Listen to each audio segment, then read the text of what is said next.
live, eccoci qua, sono le 11 di questo venerdì 11 dicembre e bando alle ciance, vado direttamente al nostro ospite di oggi, switcherò in inglese ovviamente. Il nostro ospite di oggi è Jessie Herman. Parleremo di un argomento veramente, veramente interessante. Voice from behind, and okay, now I'm going to switch in English, and we are going to talk with Jessicka. I introduce her directly because I think she will introduce herself better than me. Hi. Good morning. Hi, good morning. Thank you for having me. Thank you to you. And first of all, I would like to introduce yourself, and after we go directly to the argument of today, because we are talking about something that for me it's a very, very like it's a topic that I really love it. So you can do it yourself. Your introduction. Okay. Hi, I'm Jessie Herman. I'm a life coach and energy healer and a channel, which is the topic we'll be talking about today, for an entity group or an energy group called Vagrein, but only in name for our convenience. So channeling, sort of, I'll just give the basis, is when you allow your body and mind to be used by some sort of external consciousness.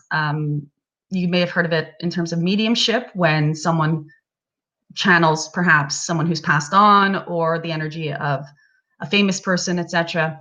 But in this case, what I channel is an energy of consciousness. So that's what we'll be discussing today. And so that's what I do. Let's say to all our friends that are following us, so what does it mean exactly, channeling? So we are like a vessel for some energy. That's true. Okay, so from my understanding, because obviously channeling is just a word, it can mean a million things to a million different people. But from my understanding, we have bodies and brains and minds and our construction of our human selves that are used by us, you know, to experience our lives. So our bodies are constantly channeling what could be considered your soul energy, right? So channeling an external energy would be sort of allowing your gifts, your body, your mind, to be used by an energy that is not directly what you associate your own identity with. So I associate my identity with Jessie, you associate yours with Fabrizio, and to step out of the way of that and allow your body and mind to be used by something else. So that's sort of my understanding of channeling at this point. But, you know, sort of like we're all channeling all the time. We're just channeling our own identity into our body, into this physical world, because you are not just your body or your mind. So whatever is coming through you is coming through you from, you know, consciousness or your own consciousness or energetic consciousness. So this is just taking another consciousness. So it's like we are actually ready or open to channel each one of us. Like I can be a channeling. Yes. And, you know, a great analogy is if you think I've heard this, I don't remember who said it. Unfortunately, I can't quote it directly, but if you imagine like the lunar rover, right? Mm-hmm. So you fly your rover onto the moon and you leave it there, right? So there's no one manning that rover, but over at NASA, you know, they've got like the computers that are making it go around and doing stuff, right? So what's happening is NASA is using the lunar rover as its vehicle in the moon atmosphere. So if you think of sort of like your own identity or personality or consciousness as using your body and mind to navigate this earthly atmosphere, that's kind of the same thing. So if someone went over to NASA and said, hey, can I borrow the lunar rover for a little bit? I have something I want to do there. That would be the equivalent if NASA then gave permission to say, okay, sure, use this lunar rover to do whatever it is you need to do on the moon temporarily, but it belongs to us and we're going to go back, you know, in the commands. So I need a permission. Yeah, permission, absolutely permission. Yeah, it so we need a permission. So to be able to channel, you need to give the permission. So yeah. Before we go to these words and permission, and I want to say to all the people that are following us that, of course, Jessie, she's a friend of us, and but most important today we are talking really open. And we are talking also because you've wrote a book. Oh, Yes. you don't. It's like, I don't know, after Channel. we explained, Channel the book, yeah. you channel the book. And that's a great moment to, you know, to present your book to the people. And I really would love, and I really suggest, because I'm reading it. I'm still on the half of the half of the book. So I would love that you can introduce the book to all of our fans. Sure. I've got a copy of it here. So I don't know if I'm on mirror or I'm the right way, but it's called Vagrein, which is the name of the entity or energy group. It's not actually their name, it's just what they're called by us. And it's called Vagrein, Seeking Ends When Sharing Begins. Yeah. So as you can see, it says channeled by Jessie Herman, because I don't consider myself the author of it, even though there are some parts that I contributed in sort of explaining my own experience with meeting this entity group and with how I became a channel, which you can read about. So you gave the permission. Yes. And you know what? It's interesting, this permission thing, because I think that a lot of, or potentially a lot of mental illness that we see on our planet is a expression of channeling something external to you without the filters to be able to give permission. Sort of like, you know, if you would think of like your classic cases of schizophrenia or tapping into other consciousness, and that's scaring you to such a level that you believe it's taking over your identity, etc. So yeah, but I think that sort of any form of channeling, sort of where there's a message to be delivered, needs to be done consciously, with awareness that you are giving your permission and consent to allowing these sorts of energies to come through, or information to come through. Okay, so we broke a little bit the ice. So let's go a little bit deeper on the argument. So let's start with the name and the title of the book. So Vagrein. So what does it mean? What it came from? And I think people would love to know. Okay. Well, interestingly, it doesn't actually mean anything, or at least nothing that I know of. And it's funny because when I first looked it up, there was literally no entries on the internet, which is interesting, because if you look up any short word on the internet, there's going to be something related to that, you know. This one, the only thing that came up when I did look for it was actually the subtitle of the book, which is Seeking Ends When Sharing Begins. Yeah. So I took that as a message that my own perhaps spiritual seeking was now requesting through me to begin to actually use my gifts. This comes back to sort of like how I probably knew that I had extrasensory perception my whole life, but was repressing it very deeply. I didn't want to admit it or be involved with it or anything like that. And when my spiritual journey began, I really did try to avoid being unusual or different in any way. I just wanted to like, okay, I'm going to meditate and that's going to be it. And when these energies started coming through, back to the word permission, I kept saying no. I said, no, I don't want to channel. I don't want to do this. I didn't even know what channeling was at the beginning, but as sort of it developed, I came to understand a little bit better that this is what was being requested of me. And when I finally did give permission, it just came through naturally. Completely just happened. So I know a lot of people do sort of study and try to hone their gifts in terms of channeling or mediumship. For me, it was a very natural process of it just being ready, just being the right timing. And when it was the right timing and I had my first public sessions, which is something I do regularly, obviously everyone was curious, you know, what is the name of this entity group? Where did they come from? You know, everyone's very curious about the origin story of, you know, anything, you know, that's why we make all these origin superhero movies and stuff like that. And they wouldn't give a name. Okay. They wouldn't voice a name out loud. And they explained why, because there is no name for energy, universal energy. And the moment that you start labeling things, people start to formulate their opinions about it or their biases based upon past experience, etc. But they did, for convenience sake, show me this word. So probably pretty much exactly how it's laid out, because it wasn't like, oh, it's a word. It was like, these are the letters. And I didn't understand it. So what do? You go to the internet, right? Go like, what does this word mean? Typing on the internet. That's what we do nowadays, right? And it's like what I'm really focused on is the quote under Vagrein. So it's like seeking ends when sharing begins. Yeah. What does it mean? To me, it means that I'll just give sort of like my feeling right now on it, which is probably just developing in this moment. For me, it means that we all have something inside of us that is absolutely precious to the... Wait, Jessie, Yes. we have one question from someone, and say book, and say Vagrein, seeking ends when sharing begins. Is it about channeling? Yes, it is about channeling, but it's about much more than channeling. It's about I would say a lot of it is reframing our concepts about what it is to be alive, what it is to be human, what it is to accept ourselves and be of service.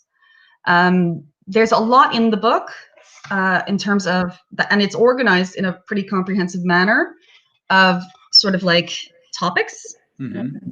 So it talks about channeling at the beginning, but then it talks about sort of relationships, health, the future, not in predicting the future, but how we can affront the future. Money, that's a big topic for everybody.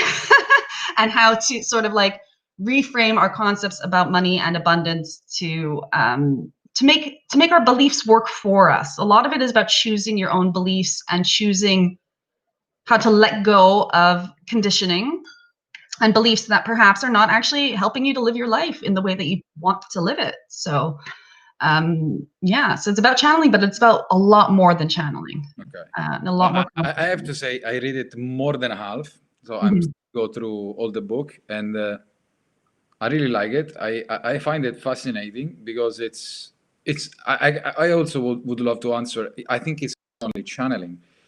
It's channeling. I think is the vessel of what is happening, and inside the book, it's more focus for me. As many people know me, I really love philosophy. So this book, it's like a ship between the physics and metaphysics. So for the people that wants to know a little bit more about a vision of metaphysics, he go a little bit out of it, and he have an interpretation, a philosophy vision of the world. That this is for now my interpretation of what I was reading. And that's what I find fascinating and interesting. And for me, one of the best sentences till now, I read it on the book, and I say that also to you before, is we cannot speak to all of you because all of you will not hear. And that's for me is important. And I think it's a basis of many philosophy. What do you think about this sentence? I think that sentence is true for any form of listening or hearing. I think that we're all wired to be able to hear certain messages, and we'll only hear the messages to which we are open. So if you want to have a nice rounded experience, especially philosophical experience in your life, you have to work on opening yourself up to be able to hear all of the vast opinions and perceptions that we're all sharing in the world. Because if a perception opposite to yours can exist, it is part of the collective. So if you can hear that and allow it to resonate where it resonates and sort of discard it, but be aware of it where it's going to connect with you, then you're going to have a nice rounded opportunity to choose what works best for you. The majority of people seem to close down their opinions and perceptions to a point where they can only hear the repetition of what they already believe. So in this case, what the entity group is saying is that the message that they're giving won't be heard by people who have closed down that ability to listen. And in fact, even in my experience with channeling since I've started, I once did a poll on Facebook to ask, people what like had they heard of channeling, were they interested in channeling, and what did they think about the fact that I was channeling? And on Facebook you have mostly your friends, and a lot of people came back and with the response that they were not even willing to look at the material or to read the posts that I've been writing because they did not believe in channeling. Okay, so because of the source that would like the presumed source of the information, they would disregard any possible looking into or hearing of the information in the first place, which we do all the time, right? Like if your favorite celebrity is saying something, you're going to listen a lot more carefully than if you're, maybe the, your next door neighbor that's been irritating you for 3 weeks. So I will open another path on our talk. So I think it's for me. I participate on one of your session, and I think that the people need to understand how it works. Right. Because what you say before is like people come to my Facebook, they read something and they maybe don't understand, don't believe, so they are not open. But I think that if people understand the process of what is happening, after they can be more open to believe, not believe, understand, follow, not follow. And the second question, I go deeper, how it works with you. So if someone wants to follow you, like as a mindset, also because you use it as a life coach in life, so how it works? So is the question, how does channeling happen? Or like okay, so I don't know how it happens.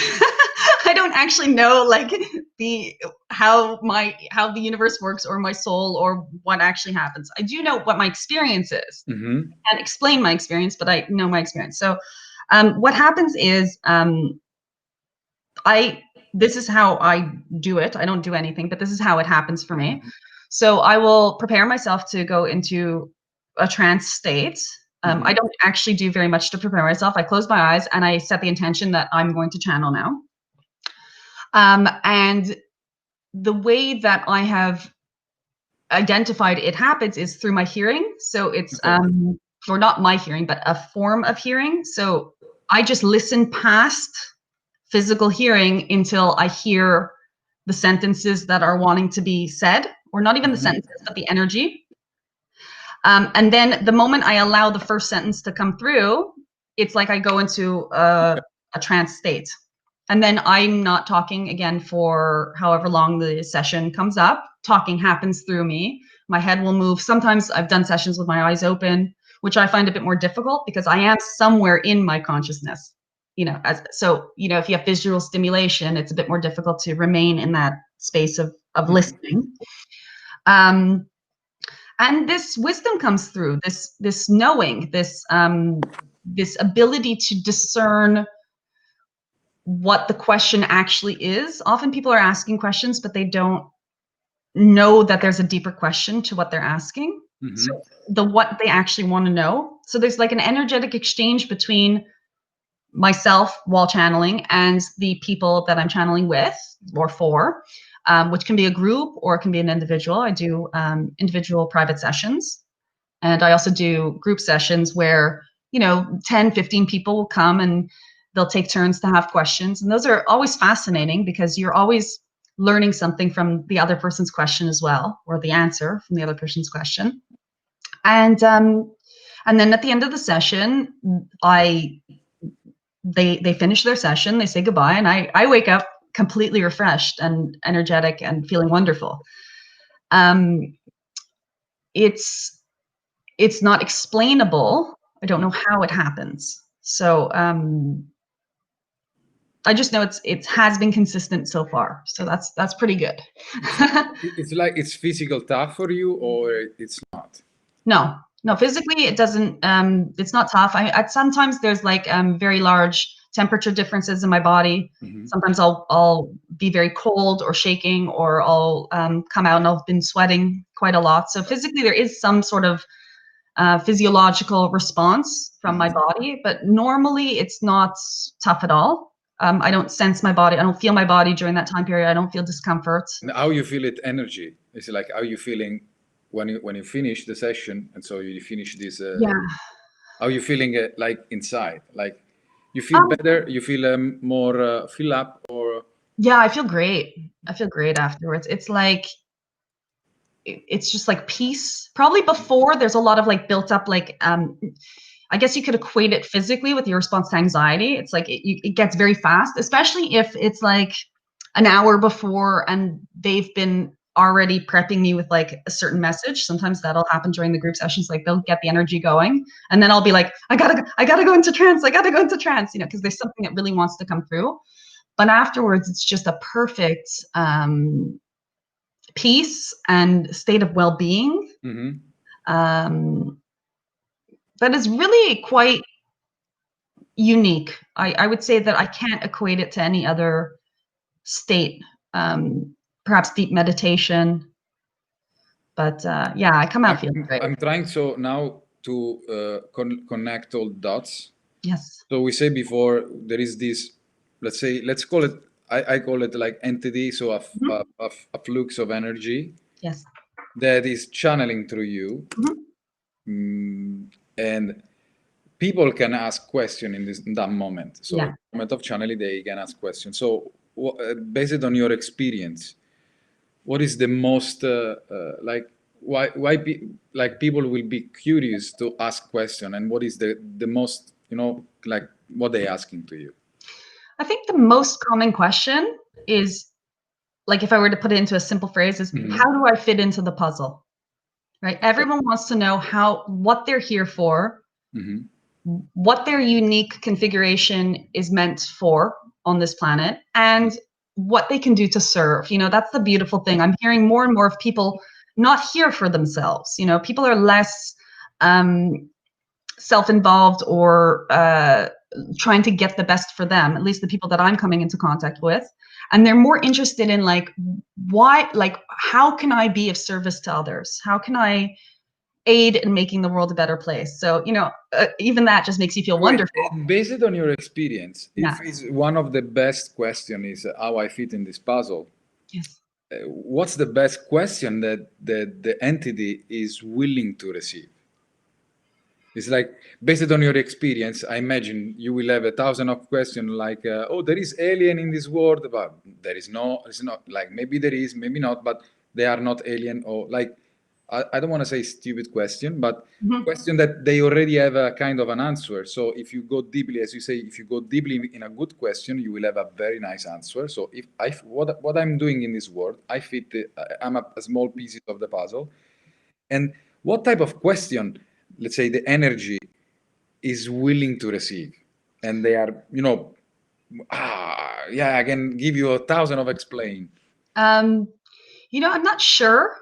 I can't say that I know their intent. I do know that they use questions. They use questions for teaching more than for answering.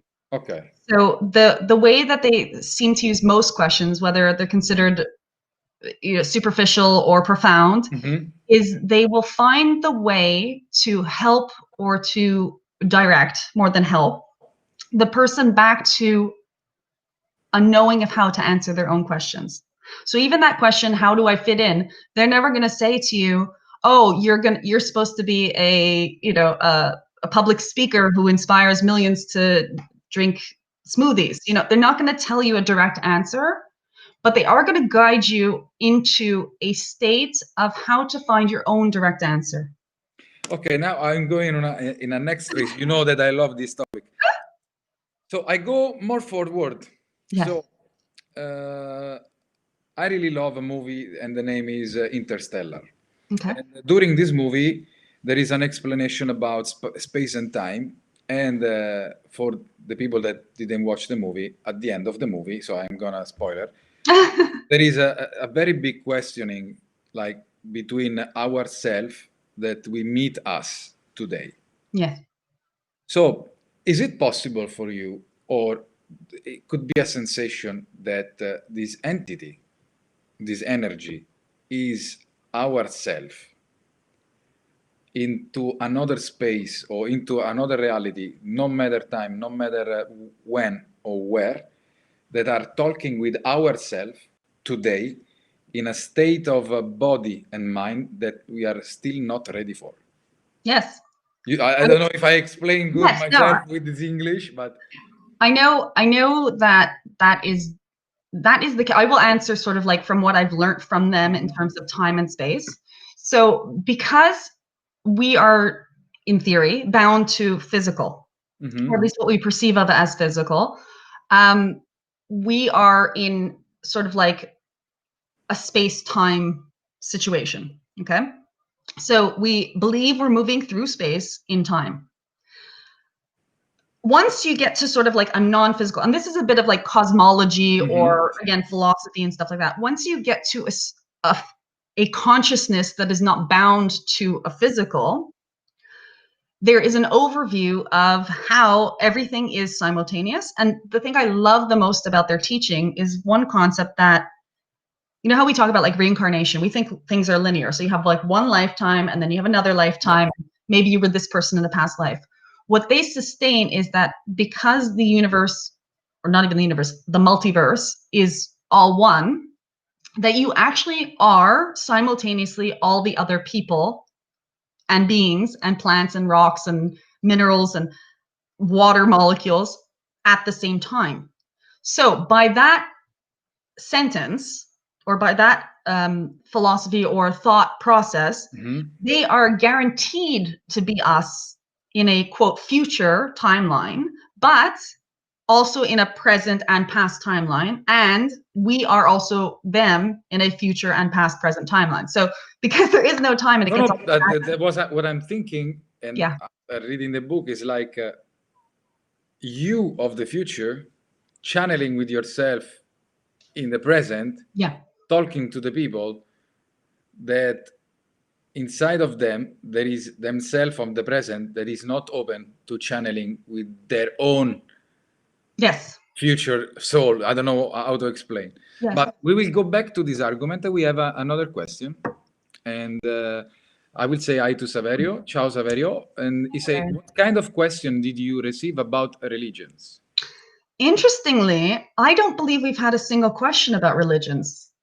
I cannot recall. I do recall them having spoken in the past briefly about sort of the entity group or entity group. I'm going to say just entity. The entity that is known as Jesus. They've spoken about that person or being briefly as sort of like a reference point to someone who is or has embodied certain more universal love philosophies while on the planet, sort of as an example. But in terms of religion and the religious sort of structures and orders, there haven't been very many questions about that. I'm actually curious to know what they would answer. So I would invite anyone who wants to come to an open session to come and sort of say like, hey, what do you think about religion? Because they are very respectful of our beliefs and our free will. So I don't think they would come out and say, hey, all of religion is bonkers. They have spoken about how it's not necessarily serving us or structured in a way that is in line with its original principles in most cases. But I would definitely be very curious to see what they had to say about religion. We have another question. Yes. And I would love to try to answer. Okay. So why does an entity, Vagrein, want to come meet with us this way? Why now? So if I am now Jessie, I will explain like this. Let me see if it's... I love it. So it's not now because there is no time and space. And first of all, and why now? Is the way is because the people need to open. So as we said before, if you don't hear, you don't open yourself, and so you are not able to be channeling. So imagine in the past, in 19th century or 17th century, there was someone that was open to channel, so they channel. Maybe they were able also to listen. So it's not now. Could happen also 10,000 years ago. So why now? It's not why now, because I know through the book that it was not now for this. It was also sometime before, like few years. And maybe the why is because you are open to hear.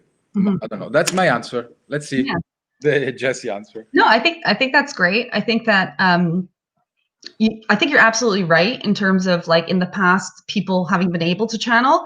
Maybe it was described in a different way. For example, one of the person I have labeled myself as a channel, that is you know, very linked with Milan and with Italy, and an amazing person was Leonardo da Vinci, who had information that was not of his time and place, and had some unusual behaviors that was very much in line with what I do. You know, his trance states, and even the way he would write, automatic writing backwards. You know, it was proposed that he wrote backwards because he was afraid that people could read it, and some of the things he had were controversial.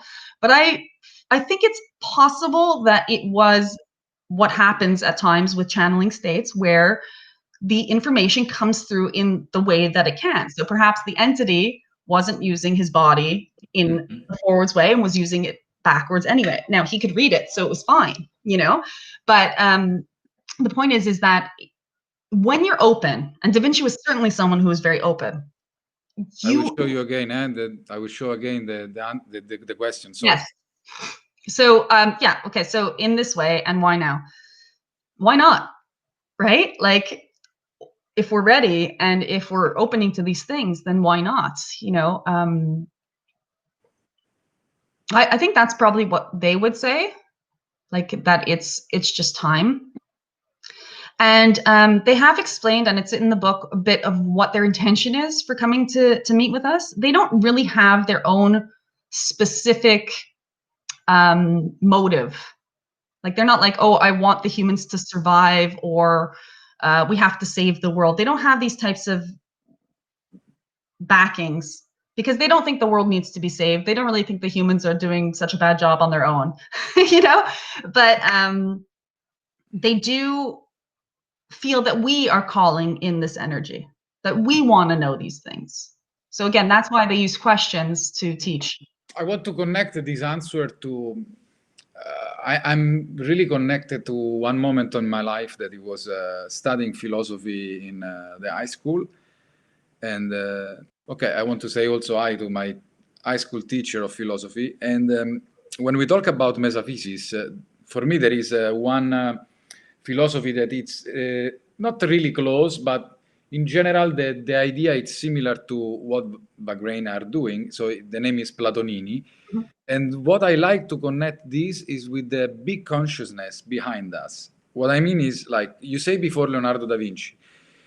And I can also name Newton, or I can name Nikola Tesla. So Yes. all these people, through some book or some paper that we found around the world, we know that maybe they were able to pick up some new idea through a biggest consciousness. Mm-hmm.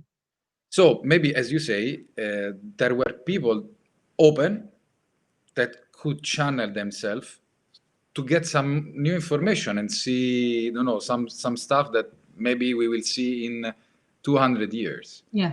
So they were open to hear, they were open to listen, and I think they were great to do the right question. Yes. On themselves. As you said before, like, the best question is how can I fit the puzzle? So maybe they make it the right question and they get the right answer. Yeah, absolutely. And that was a nice question. Why now? Why? Yeah. No, it's I think it's definitely the case. And even in the book, it's discussed, like, what is channeling. It spreads over to art and to music and to any sort of inspiration that you have. You know, when you have inspiration, that is inspiration itself. The word is to bring in spirit, right? So what is channeling but bringing in spirits, right? And when a thought pops into your head from nowhere, right? If you have the courage and the faith to lean into that, that is where the great masterpieces get created. And that is where the great thoughts and the new ideas come from. But it does take the hearing and then the courage to do the new thing, right? Like, you have to be willing to actually sit down at the keyboard and put in, you know, the notes. Like, you know, you want to talk about like Mozart or Beethoven even, you know, where did those symphonies come from, if not from the universal consciousness? Because it's not a human thing, let's say, or it's not your body doesn't create music. It's your spirit, right? We have another question. Yes. Today the dashboard is full of questions. Wonderful. Still Saverio, and he say, I met in Bali some person that were channeling with the entities using ayahuasca. So what do you think about using drugs for those purpose? Okay. I don't have experience with ayahuasca, so I can't speak directly to that. I know that the entity group has answered a similar question, but it goes back to my discussion about permission earlier, allowing an entity into you. So when you have your normal faculties, and this is something also that has changed for me since I've been channeling, when you're using your normal faculties and then you set the intention to allow an entity to come through, you at all times have the ability to stop, right? You can go, actually, you know what? I would rather go watch Netflix, right? Or you could do whatever you want because you have given permission, so you can then revoke it. I think that the only potential danger with using drugs to stimulate these types of experiences, which I think is probably actually quite easy because you are opening, the drugs will help you to open and allow. But by the same account, you don't then retain potentially your free will to back out of that contract because of this openness is almost like you're too open. So the same way you wouldn't, run through a field without, clothes on if there were like burrs potentially in the field because you would get them all over you. I'm not sure that that setting the intention to channel during these plant medicine ceremonies is a great idea. I do think that these ceremonies are beneficial, often for healing yourself and stuff like that, but it might make more sense to just intentionally say, okay, I would prefer not to channel specifically, and then to retain in another moment the openness, or to learn to allow myself to be open in a more controlled state. Maybe it's somehow like it's better to meditate. It's like if you get like, I understand what drugs or type of drugs, or I want to avoid the words drugs. Let's say let's using some plant, that have a body injection. Like could be any type of plants. So as you say, this type of injection to ourselves can help us to open, but to don't have the control on ourselves, on our mind. But I think meditation can help us to escape today. So I connect with the question before, so like, why now? Because today I think through technology, through all these things around us, we are really closing a lot of doors and we are not opening, because if we maybe think about ourselves, meditate, and start to listen what is around us, maybe it's going to be better than drugs or plants. Yeah. Well, I agree. And also, I would not, at this point in my journey, take a mind-altering substance, only because I know the power that is available without it. And I don't want to open myself up to any form of negative energy potentially that matches my own. See, you can only be inviting something that matches your own frequency. I'm 100% aware that I'm not free of distortion. I have my insecurities like anyone else. I have my weaknesses like anyone else. If I were to open without the intention of only allowing the most positive field to come through me at this point, it's possible that a negative energy would come through me. And then that would potentially throw me off course for the mission that I want to remain on, which is to spread positive messages, etc. That is important, because that's the first time you are talking about negative energy. Because till today we were talking about Vagrein, this energy. So channeling, it means that you can vessel for anything out there. Yeah, I think you can. My big question that I wanted to do before is like, there was any time that you felt like that this energy wanted to spend more time in your vessel? I don't know if I don't know if you understand my question. Like, there was. Yes, I do. Like, sort of like an uninvited or a sort of overstay welcome. No, nothing like that. No, I'm fortunate in that. But interestingly, I think that we've all had experiences when you suddenly have either emotion or thoughts that don't seem to match with your experience of what's happening, and they don't feel like they're yours.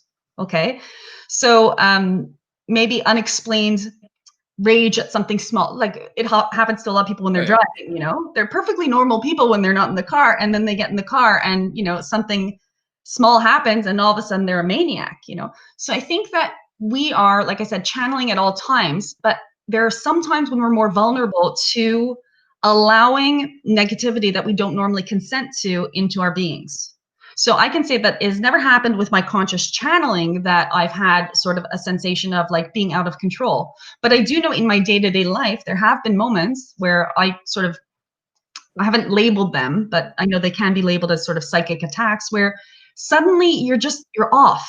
You're not feeling like yourself, and you're not feeling like you're necessarily completely controlling your thoughts or your own reactions to situations, you know?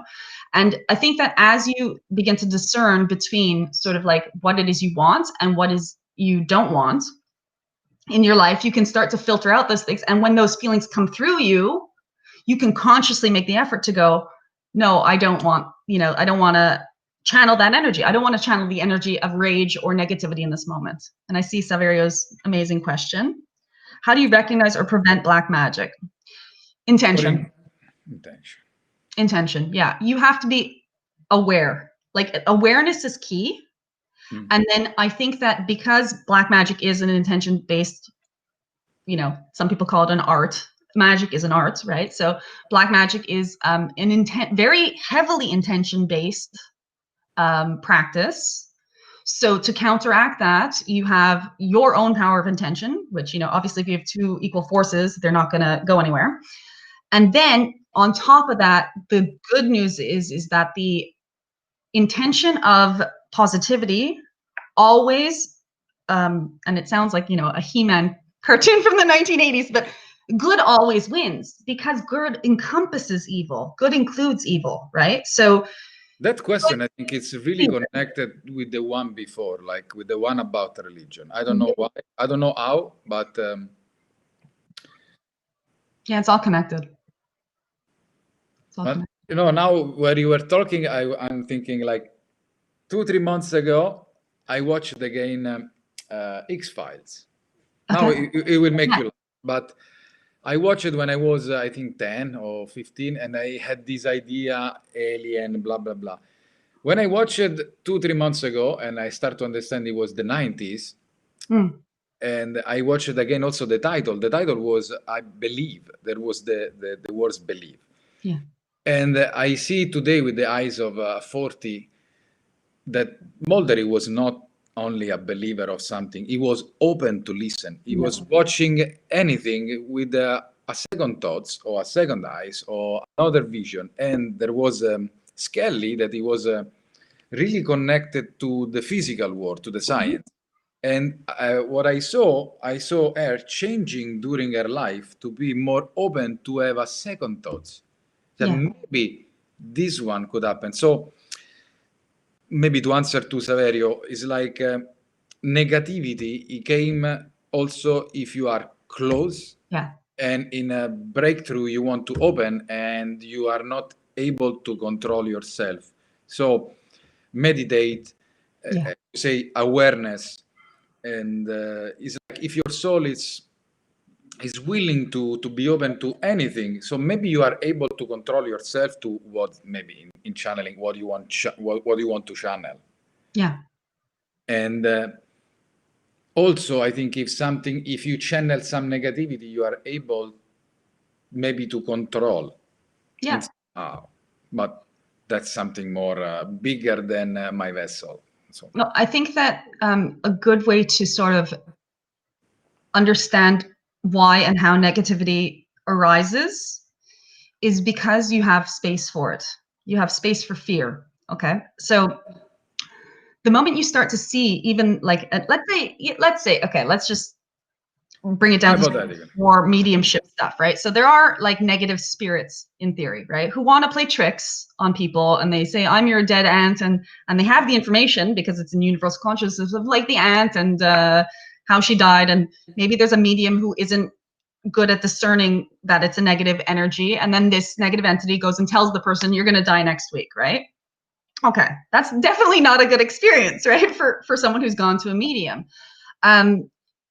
What happens there is that the fear of being able to be manipulated allows you to actually be manipulated. Okay. So if you can find a balance in yourself, and this comes with practice and meditation, this comes with sort of self-assuredness.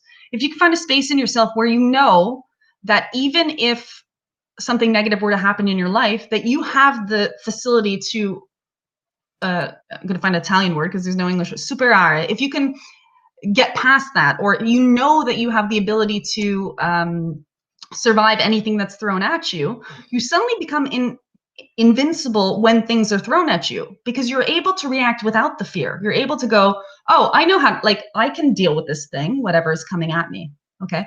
So it's the same thing with channeling and entities, right? So if a negative entity approaches me at this point and is like, oh, or starts, let's say, wanting to speak through me and tell everybody that the world is ending, I already have a belief that even if the world were ending, that is not a problem. Okay. So why would I, as a vessel, go and spread fear to others? I wouldn't allow that message to come through me because I don't think it's relevant. What I do think is relevant is everyone having their own beliefs and choices in the world that make their lives better, even if, let's say, the world's ending in 4 days, which, I haven't had that message, but if I were, it can't get in me because I don't allow space for it. I go also deeper, and I go back also to our arguing before. It's like, if we think about time and space, yeah, I'm gonna add also force. So we know force, it's not only one way. So right. if something happened, if there is a crash, there is one force in one way and one in another.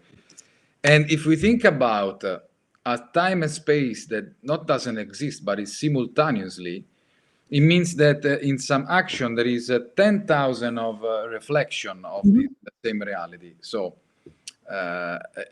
when you say about negativity, so if I'm sick, of course, I can die, I can survive, I can lose something. So there is million of simultaneity reality. Yes. So the forces, so based on what I'm able, let's say, not to channel, but to answer to myself, I can live my reality, but in the same time, I'm living thousands of reality. Yes.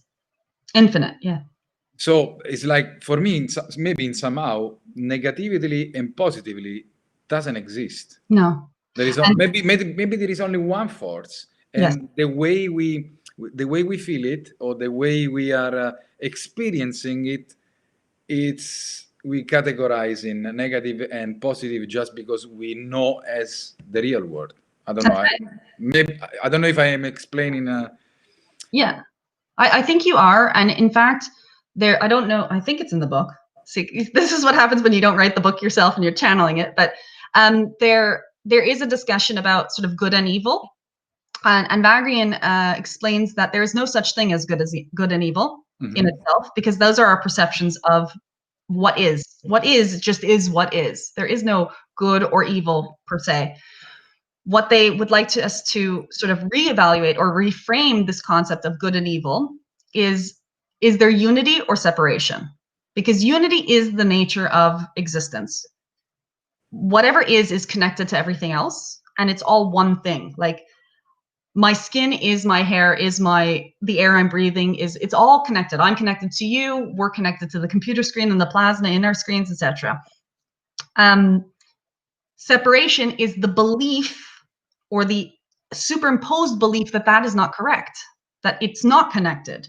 So the only possible way to sort of be going opposite to existence is the belief in separation. So even if you're confronted with something that seems to be evil, the fastest way to overcome that evil, or to win, or to whatever you want, is to embrace it as part of the what is, as part of the unity of all of existence.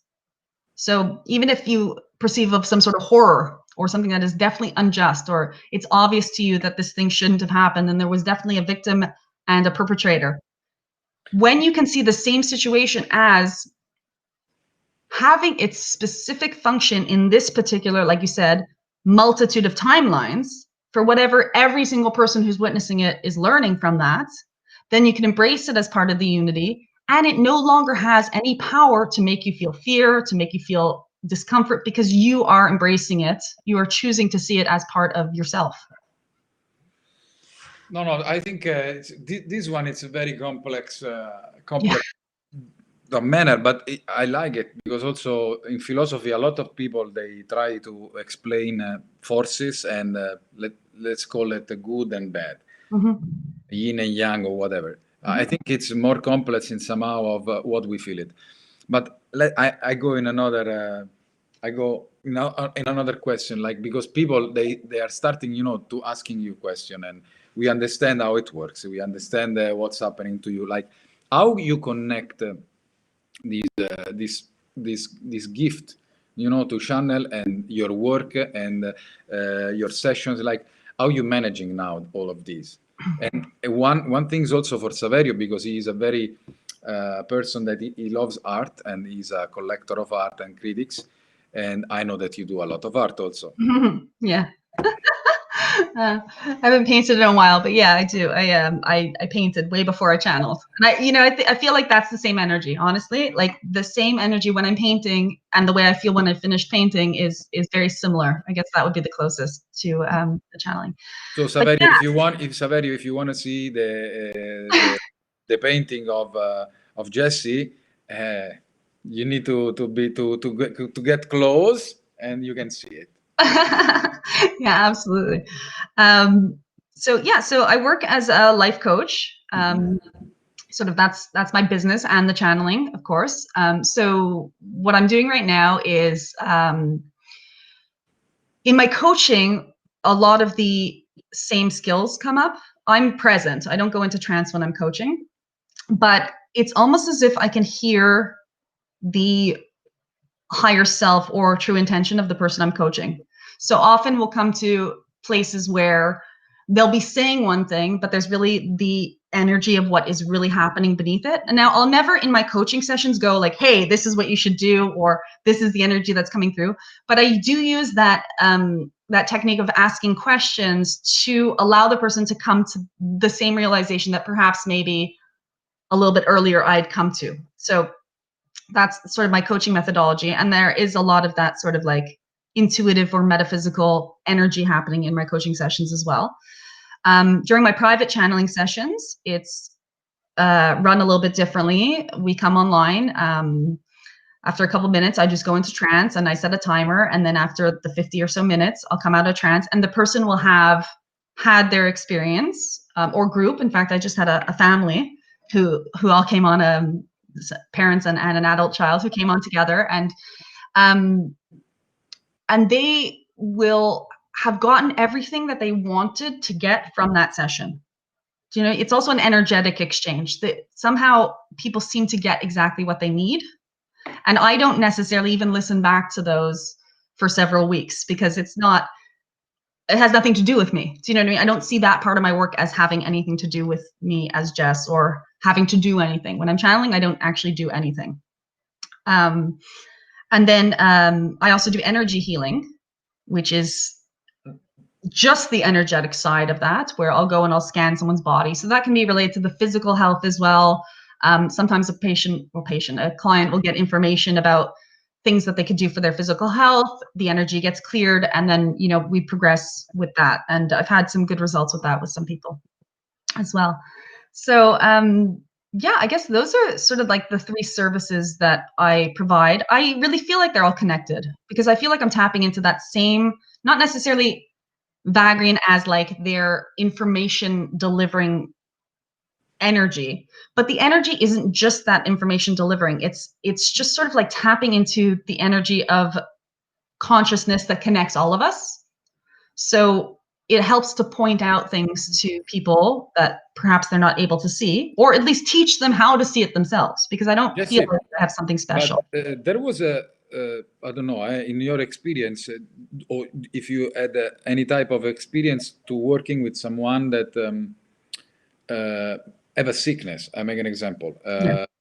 Someone with schizophrenia or double personality, and you use channeling to help them and to see what's happening. Wait, I try to explain my question. I know it's not my proper language, but I watched many video, and I read some talks about also Freud themselves, that often, like schizophrenia or multi-personality, are a little bit overlap to a person that is open channel. Yes. And is not able to control. So do you have an experience with someone that have this problem, and you help them to understand or to be open or to listen, and if you have some results? I haven't had direct experience with working with someone like that at this point, and I don't actually know in terms of the coaching. I haven't had that. I haven't had a client come to me with something like that.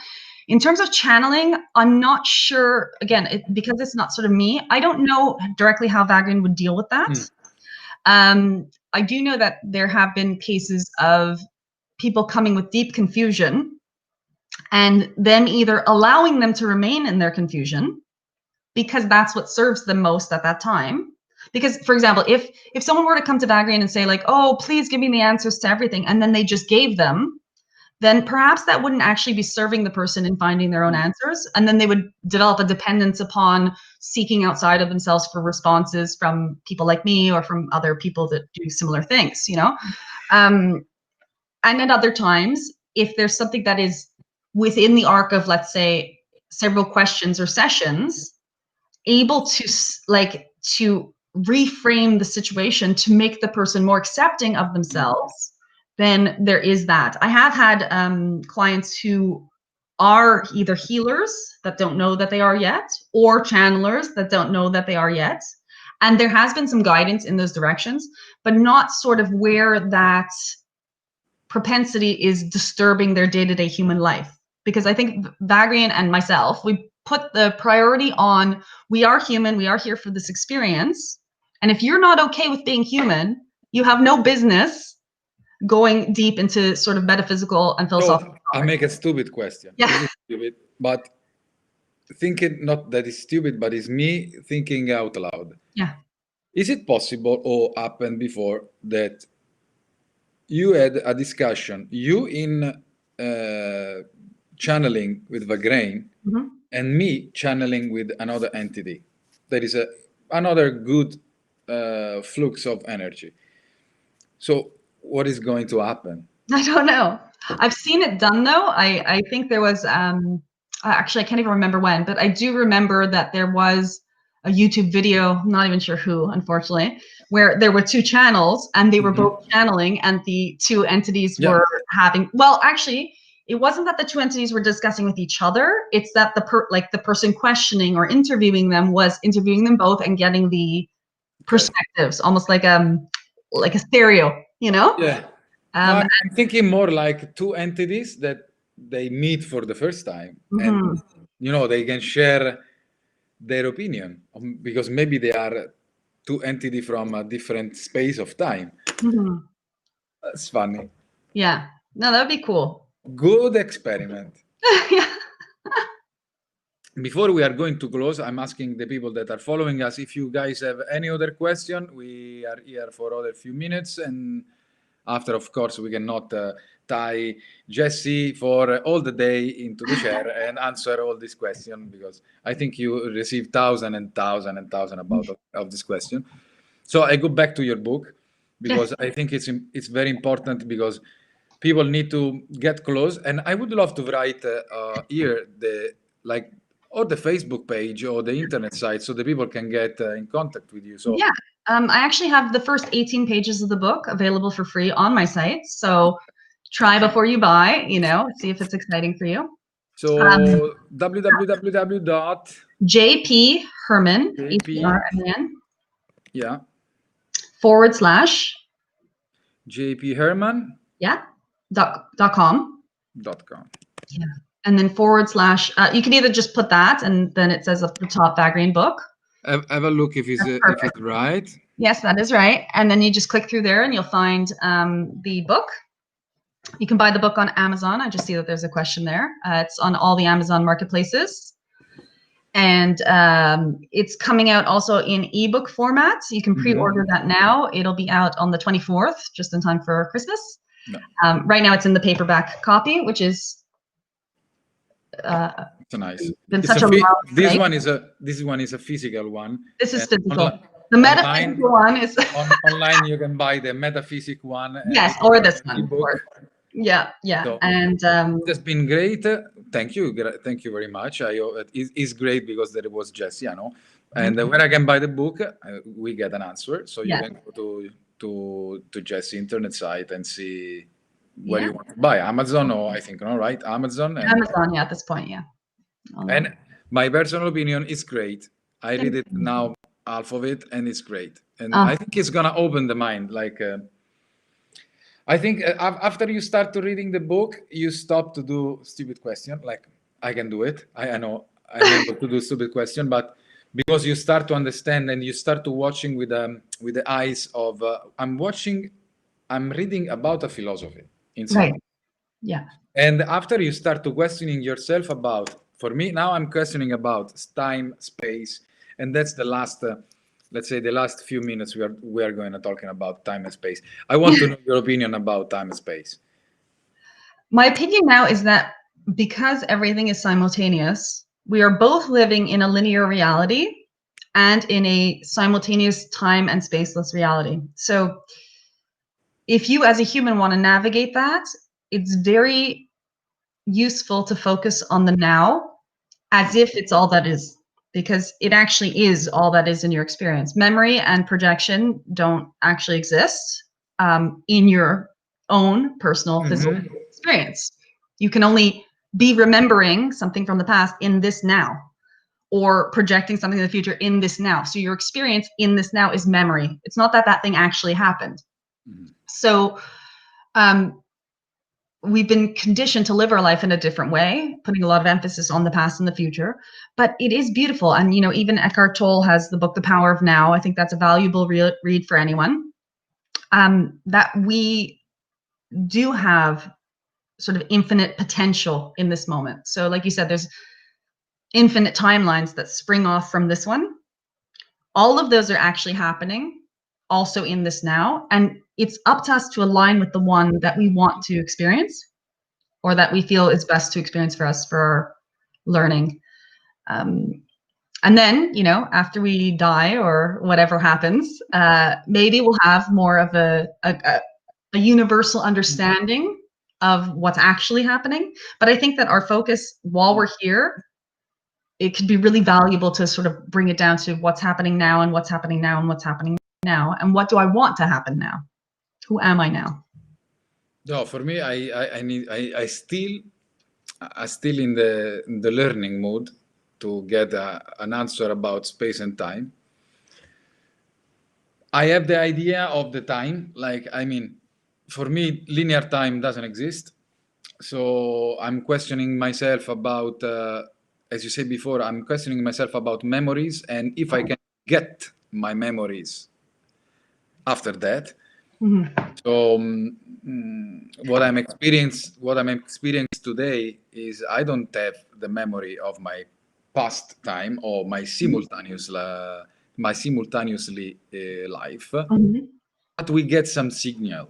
Yes. So I'm sure, I know that we can get signal all around us of a different timeline we can choose, or to live or to experience, and I'm sure we can live different simultaneously life. I don't know how to explain this, but I'm sure we are able with our brain to live different lifetime in the same time. Our body is the only I don't know how to explain. Our body for me is our only friction of our experience. Like our body is only meant to be in this planet. Yeah. But universe is huge, and I think our soul can go all around. Yeah.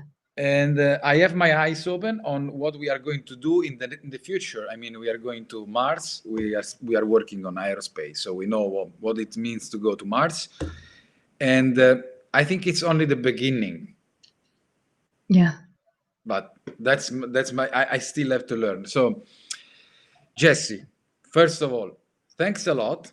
Thank you. Really nice chat. Second, guys, please, if you really like and be interested on the argument, have a look of the book, buy the book, read it, and I'm super happy if you guys get in touch with Jessie and Yes.